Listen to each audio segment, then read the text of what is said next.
তখন ময়মনসিংহ শহরে খুব অল্প সংখ্যক ভাড়া গাড়ি ছিল, এমনকি ময়মনসিংহ মেডিকেলের সামনেও এখনকার মতো এত পরিমাণ অ্যাম্বুলেন্স ছিল না। লাল মিয়ার বাড়ি ছিল শহর থেকে 20 কিলোমিটার দূরে। এই 20 কিলোর মধ্যে 5 কিলো কাঁচা রাস্তা ছিল। লাল মিয়া সকালে বাড়ি থেকে গাড়ি নিয়ে বের হতেন এবং রাতে ফিরতেন। দূরে ট্রিপ নিয়ে গেলে বাড়িতে ফোন করে বলে দিতেন।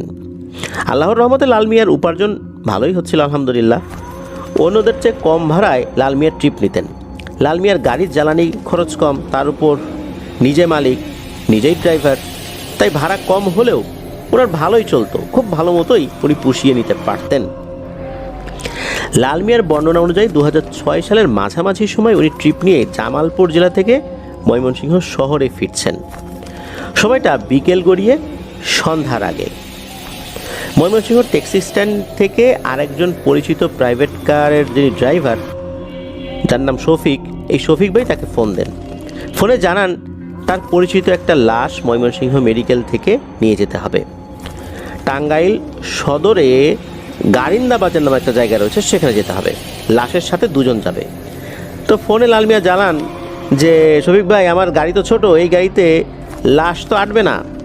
তো লাল মিয়া ফোনে যখন এই বিষয়টা জানান, তখন উনি এটাও জানান যে এটা তো আসলে পসিবল না, আমি তো যেতে পারবো না। আর উনি জানান যে উনি একটা ট্রিপ থেকে ফিরছেন, শরীরটা এমনিতেই ক্লান্ত। উনি অন্য গাড়ি বা মাইক্রোবাস যেগুলো আছে আর কি সেগুলো দেখতে বলেন।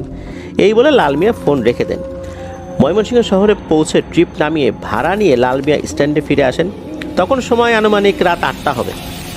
স্ট্যান্ডে ফিরে স্টলে চা খেতে বসেছেন লাল মিয়া। চা খাওয়া শেষ হলে গাড়ি নিয়ে বাড়িতে ফিরবেন।